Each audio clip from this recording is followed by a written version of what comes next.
Thank you all sending questions for the Friday Q&A. If you guys have a questions for me, description box down below with all the details on how you can send me questions. Travis Nelson asks, how could fix WWE creative-wise? Or what would you do to fix it creative-wise? Oh, how could the WWE be fixed creative-wise? I'll just give you my simple thoughts on this one. Really, to be honest, get more people who kind of understand professional wrestling a little bit more. And I'm not talking about people who have been in the wrestling business for years and years, because those people, they tend to overthink way more than they should. I'm talking about just get someone who understands the basics of professional wrestling, understand that wrestling is a performance of per se, and they have to perform in front of a crowd, and they will know how to write for these people performing in front of a crowd. Someone that can understand an audience. That's what I'm saying right there. So I'll get someone that knows wrestling a tad bit, can understand, like, what to write for in front of a performance. So maybe add some theater writers in there. That'd actually be useful. Get people that actually know how to write for good TV, because some wrestling fans forget WWE is also a TV show.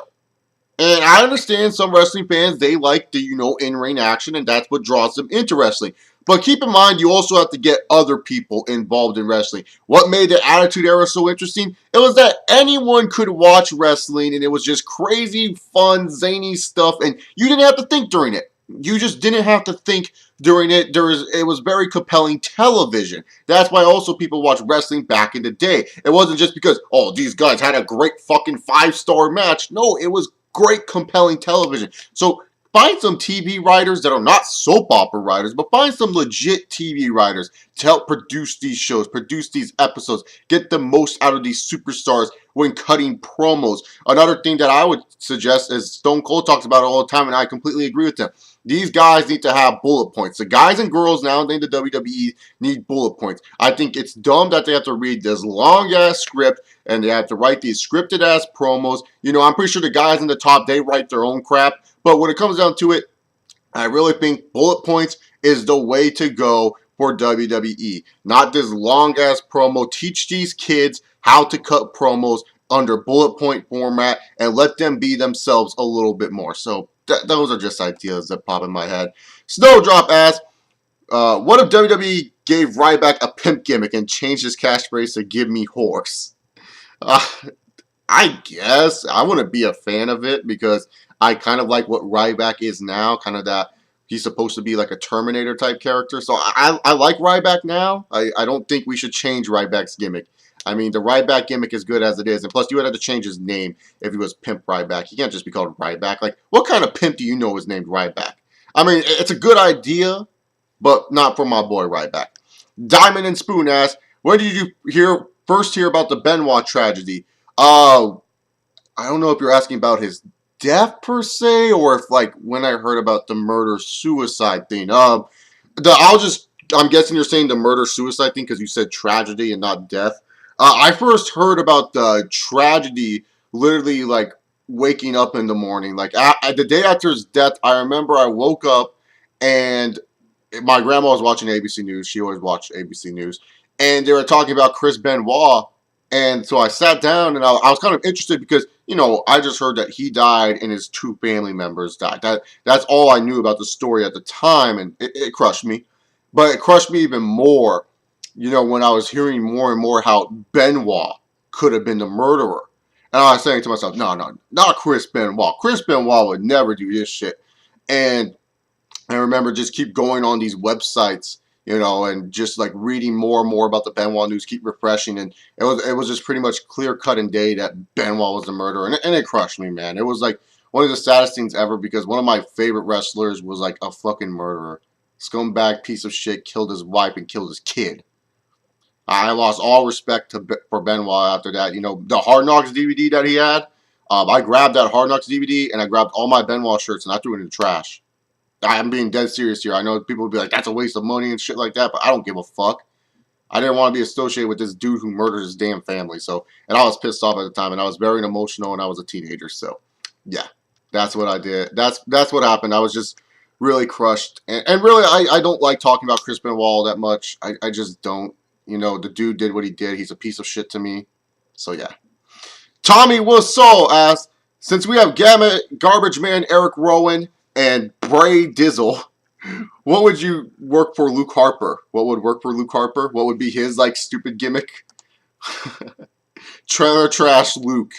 Think about it. He already has the overall. You could have it where he comes out of his trailer. He's always beating on his trailer. And how cool of the gimmick would that be? That, like, he drives his damn trailer to all the WWE shows. He lives by the arenas that they're at. That'd be fucking sick. He tells them other superstars, get off my property. So Trailer Trash Luke Harper. That would be his fucking gimmick. I would love it. Chris Stark asks, what if WWE had Team Cena versus the Authority in a War Games? Ooh. And then, why? Why would you ruin such a good idea with this man? And then Tito Ortiz was the final member for Team Cena. Here's the thing, people, with Tito Ortiz jokes, okay? It's funny how Tito Ortiz debuted. And don't worry, people have asked about Tito Ortiz and why I think that shit's so funny, even though it should be obvious why it's fucking hilarious. But here's the thing.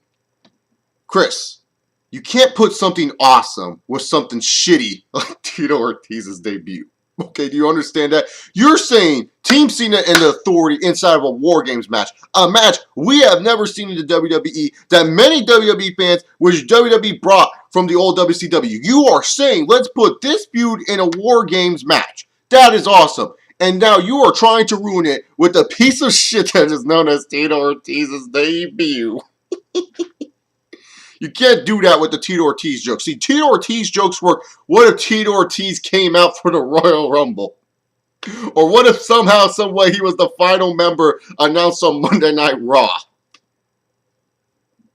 You have to hype it up. It can't just be a surprise. It has to be some hype up that leaves you ultimately disappointed.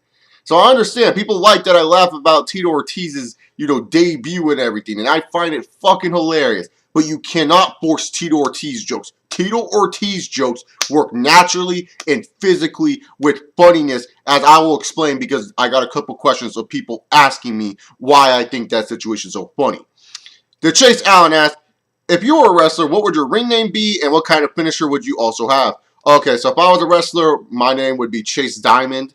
I just like that name. Chase Diamond sounds pretty cool. And diamonds last forever. That would be a cheesy-ass catchphrase that I would use. My finishers would be the diamonds are forever. And that would be a sit-down spinebuster slam. I think I can hit it on most people. It doesn't really take that too much to use. And then, for the bigger guys, I would do a Pele, set up the Pele to the Shining Wizard. I've always liked the Shining Wizard. I thought it's a cool fucking maneuver. And I'll call that the Diamond Cut.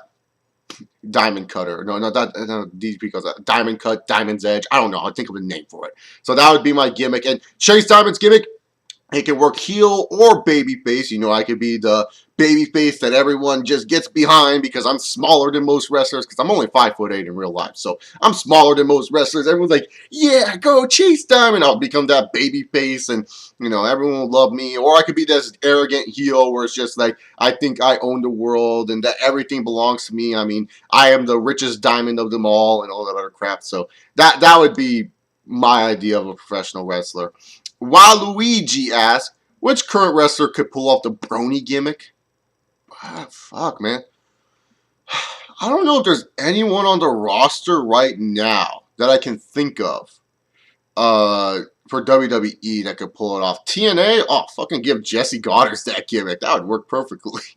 I can see Jesse Goddard doing it and making it work really, really well. So definitely in TNA, I can see Jesse Goddard doing it. It would just be funny too. Just really jacked man. He loves My Little Pony. I think it would work out. WWE, I can't think of anyone. I can't think of anyone that could pull off that brony gimmick. Maybe if someone gets signed in the near future. I can't even think of anyone on NXT. You know what? Actually, I can. He has like the worst name in NXT, but Buddy Murphy. Yeah, I have a Buddy Murphy. I'll go Buddy Murphy.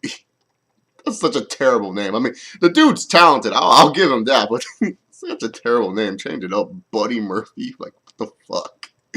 Largest 85 asked, and also Bill Bradford asked this question. Why do you always laugh at the mention of Tito Ortiz's name? And I don't laugh if you talk about Tito Ortiz, the MMA fighter.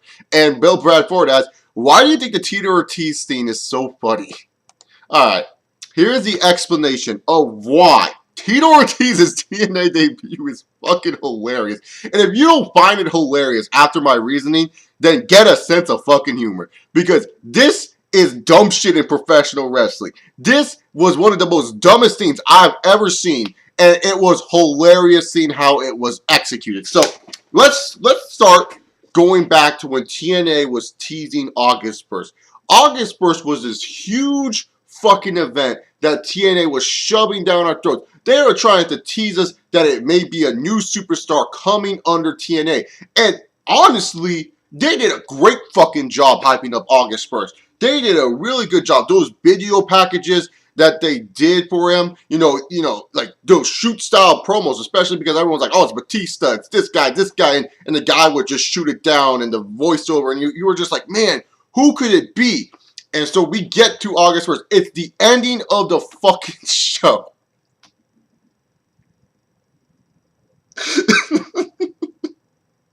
And then you have it.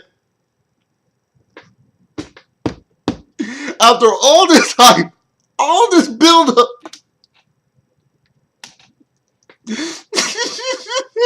get the shitty theme song, the fucking spread all over the fucking arena. You're like, who's it going to be?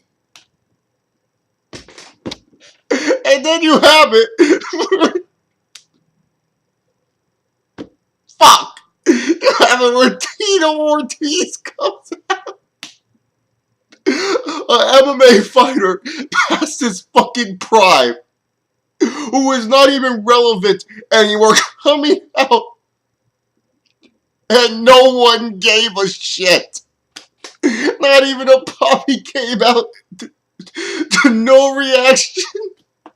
And he crosses his arms like he's some big deal.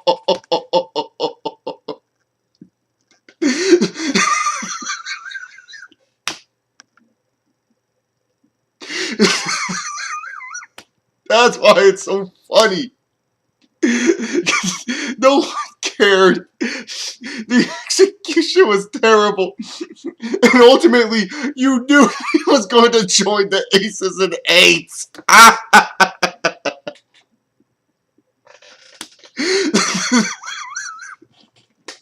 That's why the Tito Ortiz thing is so funny, man.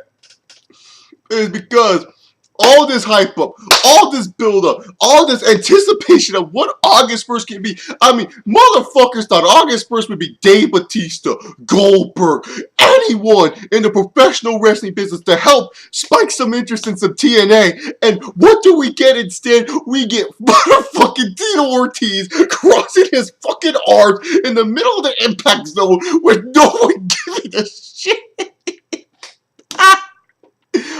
So that way they could hype up some stupid Rampage Jackson and Tito Ortiz fight that never fucking happened. It's a fucking... I'm done, man. I have explained enough why. Tito Ortiz. Sharon asks, what if Tito Ortiz ended the streak and crossed his arms as a victory pose? And that theme song from TNA was playing, the one he... Yeah, but Tito Ortiz, no reaction after beating the Undertaker streak.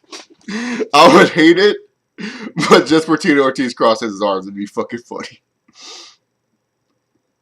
Okay.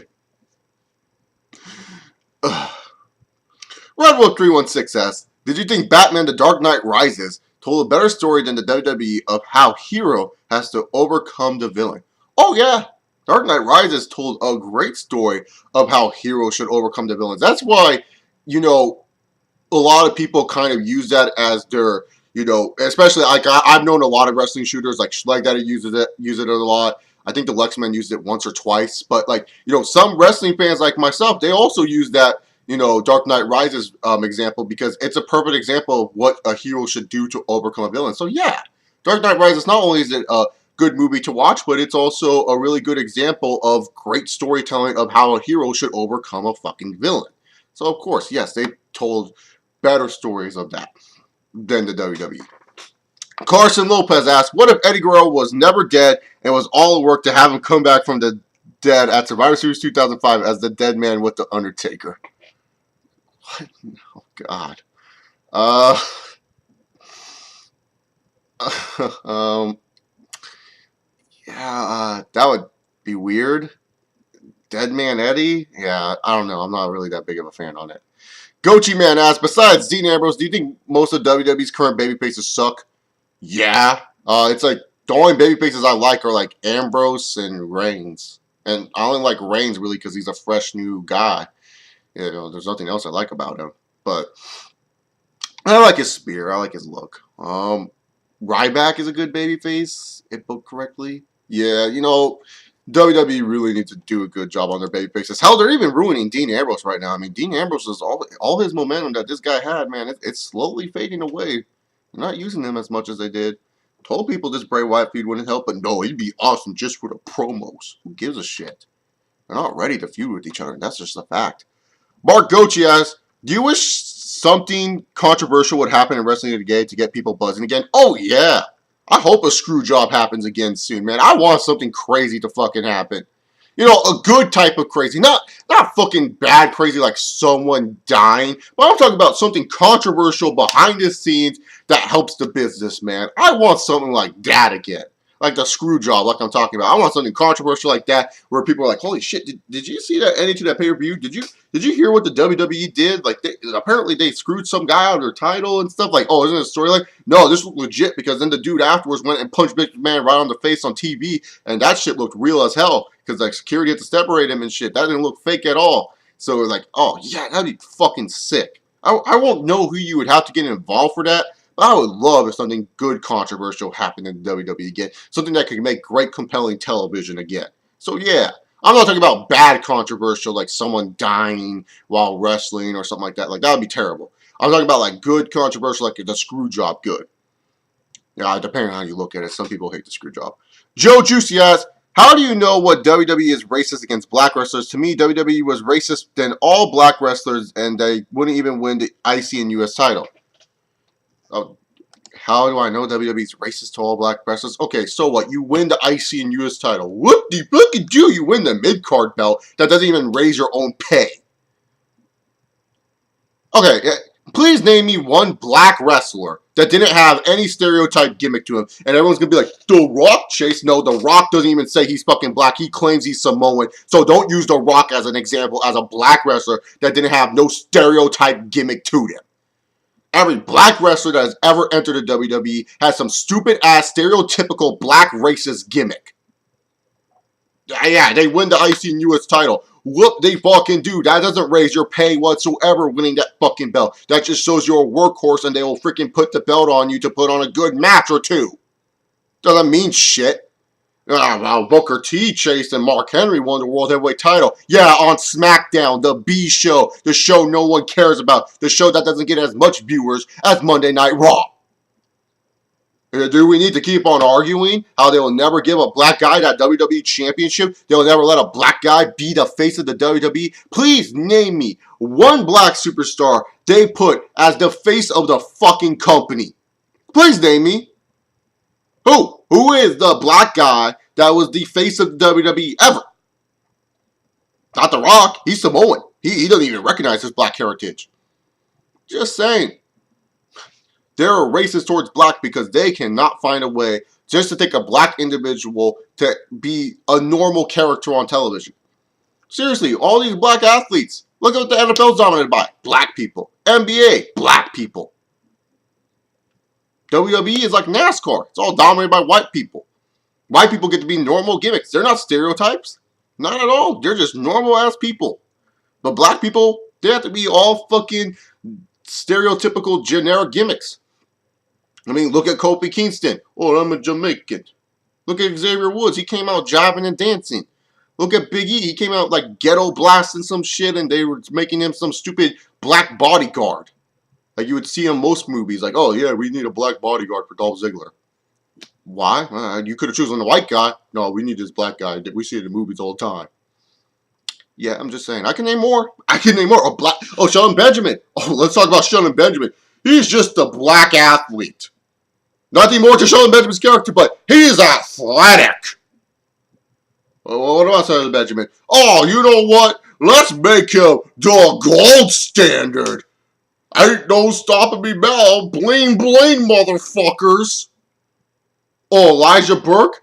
Oh, he used to amateur box. Let's just make him some black boxer. He comes out and he boxes like all the black fighters do. Oh, Bobby Lashley? Angry black guy. Marcus Corbin. You going down there. You black people still like music, jazz music, right? Just saying, man. Just because they win the IC and US title doesn't mean shit. God damn. WWE is so... And it's even to Asian wrestlers, too. It's even to Asians. What did you... Mr. Juicy asks, what did you think of Chuck and Billy's fake marriage segment back in 2002? I personally never cared for the tag team, but I thought after the wedding segment, it was pretty entertaining. Fucking awesome shit. And this is what I'm talking about, man. WWE used to do good, controversial shit like this. Like, this is good controversial. You have it where these guys actually are going on fucking talk shows, acting like they're gay people, and then afterwards, during the wedding segment, where Billy's like, whoa, whoa, whoa, we're not gay. This is all that publicity act. Like, if they did that today, they would get so much shit. And WWE would be sending all these apology letters. WWE did not apologize once after doing that Billy and Chuck shit. Because people understood, oh, this was a storyline. Nowadays, people can't seem to define the perception of what is reality in professional wrestling. So WWE has to apologize for it. Why? It's a TV show. Wrestling is a TV fucking show. That was fucking awesome. I like Billy and Chuck. I thought they were funny and different tag team. That's one of the reasons why I like them. But yeah, that wedding segment was good controversial TV. That is good shit right there. Because yeah, you could say, oh, you're insulting the gays, but how are they really insulting gays just because they were using it as a publicity act? So many celebrities would have done the same fucking shit. Hell, even gay people, gay celebrities joke around with that oh, it's all publicity act. Like, look at Neil Patrick Harris. He did that in the Harold and Kumar movie where he was like, stop kissing me. God damn, this is all publicity act. Like, they even joke around with it. Just saying, it was good shit. So, it was good writing, too. Fucking miss the old school days sometimes. Well, not old school days. Before ruthless aggression, there were eggs.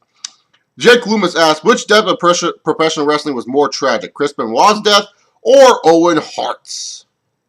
Ooh, good question.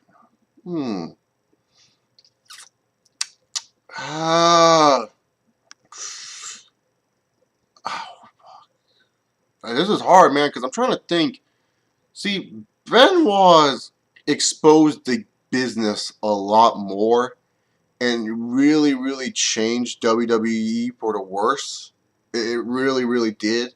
Like, it really fucking almost killed, any momentum the WWE had and killed a lot of sponsors for the WWE and, killed some of the creative impact and stuff that they can do for their characters. But Owens was pretty bad too because, Owens' death, just like they made a show continue after it. The show went on when it shouldn't have, and and Owens' death happened on a show, which is like way worse. And that the fact that they continue the show, man, fuck.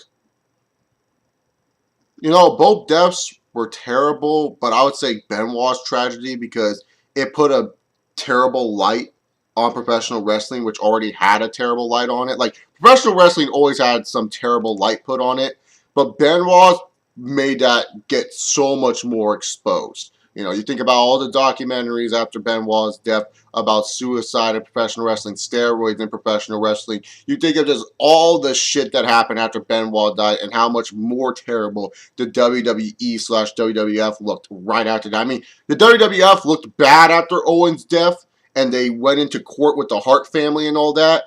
But really, to be honest, it doesn't, like, it is a terrible death. I'm not trying to just disclose how terrible Owen Hart's death is. I'm just saying, compared to Benoit's, where it really exposed the business and made the business seem like a bad place to work at and really hurt a lot of people's thoughts in the professional wrestling business. I remember that one time where this kid called in this one show and asked if wrestling was fake or real to Chris Jericho. I was like, God damn, shit's crazy. So, yeah, I would have to say Benoit's. But both are very, very tragic and terrible. Greg Toomer asks, which is least likely to happen? Vince McMahon making a black guy the face of his company, or Shane McMahon return to the WWE? Oh, Vince making a black guy the face of his company? No questions asked. Shane could return one day, who knows? But, hey, you know, I'd say Vince making a black guy as world champion. Final Limits asks, what is... Okay. What if Tito Ortiz made his debut on at a special date with vignettes like TNA? Final Limits gets it. That's what's funny about it. Date with vignettes like on TNA came out the same way. On an episode of Raw. Could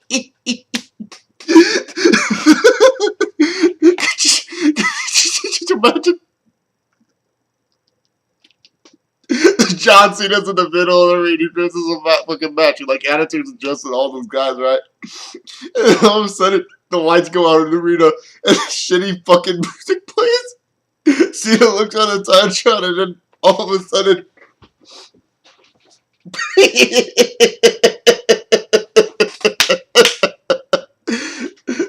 My God, Michael! There he is, former UFC champion Tito Ortiz. Oh my! Ah!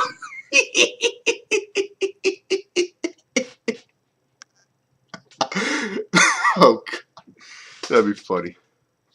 That'd be great. Fucking Final Limits. Thank you for understanding what the Tito Ortiz joke is all about and why it's fucking hilarious. Little Fish asks, I lifted weights and did the same amount of cardio that you did when losing weight. I usually eat less than I did when I was bulking half a year ago, and you said to eat a big breakfast, right? The problem is I sleep around 5 to 6 a.m. and wake up in the afternoon, so I can eat a big breakfast because I usually go to the gym around 9 to 10 p.m.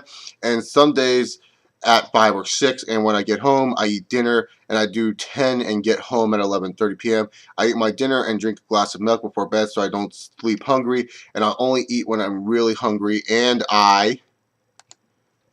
also don't eat while watching TV or the internet because I heard it adds extra calories from the tube. Okay. You should be sleeping more at nights, because here's the thing. Sleeping at nights is really what helps metabolize the body. I don't know why it's nighttime, but sleeping at nights is the more what you should be doing instead of sleeping throughout the day. It's just because it's just how the body works better in the mornings. It's like a study that, like, in the morning time, your body is 100% more active than it would ever be. So you really need to start fixing your sleep schedule.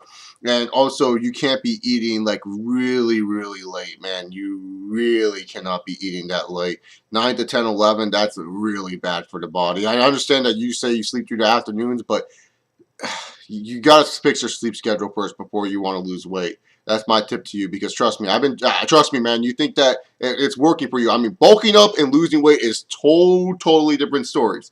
Trust me, man. I thought I could lose weight by sleeping through the afternoons too. Not the case whatsoever. They want nighttime sleep. Your body likes the nighttime sleep, and your body's more active in the mornings than it is at night. That's why I say eat a big breakfast, because then you can run it off. So yeah, man, fix your sleep schedule first, little fish. Jay Walker asks, do you think Kane should have won the 2001 Royal Rumble? You would think yes, but at the same time, really, come on. Where's the money at? Kane versus Rock, or Rock versus Austin? You always go where the money is hot. I mean, Kane, don't get me wrong. Interesting character, cool gimmick. He was kind of hot at that time, but not as hot as Stone Cold Steve Austin. Like I said, you always go where the money is hot. The Real Heel asks, what if the IWC was around during the Montreal Screwjob back in 1997? How much buzz would there be on the internet? The IWC, I believe it was around a long time. I think we should say the YWC more than the IWC. Like, what if YouTube was around at that time? Think about all the videos that would have been made. The buzz around the internet, it would be huge. It'd be fucking amazing. Could you imagine Twitter out there watching Screwjob? What the fuck just happened there? Of course, I'd be Team Shawn Michaels because I never liked Bret Hart. That's just the truth. I'm a fucking Michaels fan.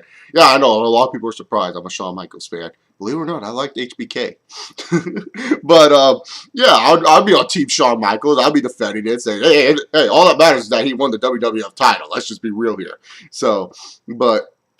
yeah, it would be definitely interesting to talk about. I'm pretty sure a lot of people would just be like confused. I don't think a lot of people would have answers. I think a lot of people would be confused of what they just watched. Because I remember reading a book from Scott Keith, Tonight in This Very Rain. He remembers going to work and his friend was like, hey, what happened at that ending? That was a weird ending to the pay-per-view. I didn't get it, and Scott Keith didn't get it either. Like, it would just be more of a surprise than anything. Josh Chambers asks, what are your thoughts on the Montreal Screwjob? Survivor Series 1997 review coming to my channel. Just like the Schleg Daddy did his, where he's just talking about the screw job. That's what I'm doing. Because like he said in his review series, if you talk about anything else on Survivor Series 1997, you're a fool. It's all about the Montreal screw job. But my thoughts on it, quick thoughts, I think it's a fucking work. I'm just being honest here. I think it's the biggest work Bret Hart has ever done in his career. I've talked about my theory with so many people. I think it's Bret Hart's greatest work as a professional wrestler, man. He was able to trick all of us motherfuckers to love this guy, feel bad for this motherfucker, and damn, dude, he did a great fucking job. So I think it's a work. And Slapnuts2000 asks, how big would your ego be if you were a part of the Breakfast Club? Fucking huge, dog. Like, I already have a big ego. I already think I can succeed at anything I can do. Put me inside the Breakfast Club, woo! My ego would be as big as the fucking earth. I could think that I would pick up the earth and carry it on my shoulders. That's how big my ego would have been. My ego would have been big as Tito Ortiz thinking he could debut with TNA. That was a terrible forced Tito joke. See, that's why Tito jokes are not funny if you try to force them. But Tito Ortiz's debut is still funny. I don't care what anyone says. That shit's funny. And the Montreal Screwjob is Bret Hart's best work in professional wrestling. And my ego would be fucking huge, just like it is now here on YouTube. Thank you all so much for sitting through this long edition of the Q&A. I know, I gotta shorten these up a little bit more. Stop rambling on certain questions. Shorten up the questions for me or something. I don't know. I'll see you all next time. Hope you guys enjoy your day. Follow me on Twitter. Peace.